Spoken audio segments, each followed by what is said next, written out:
ওয়ালাইকুম আসসালাম। হ্যাঁ ভালো আছি, তুমি কেমন আছো?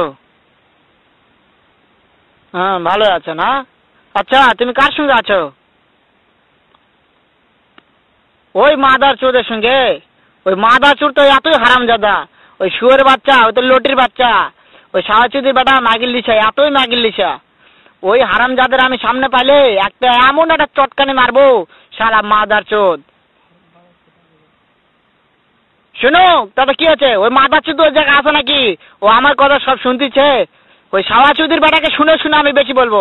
শুয়োরের বাচ্চা, শুয়োরের বাচ্চাকে আমি একটা এমন একটা চটকানি মারবো, শালা শুয়োরের বাচ্চা, লটির বাচ্চা। তাই নাকি? ওই শুয়োরের বাচ্চা আমাকে মারতে চায়? শুয়োরের বাচ্চাকে আমি দেখা সাক্ষাৎ হলে বলে শুয়োরের বাচ্চাকে আমি এমন চটকানি মারবো, মাদার চোদ। আমি থামো, আমি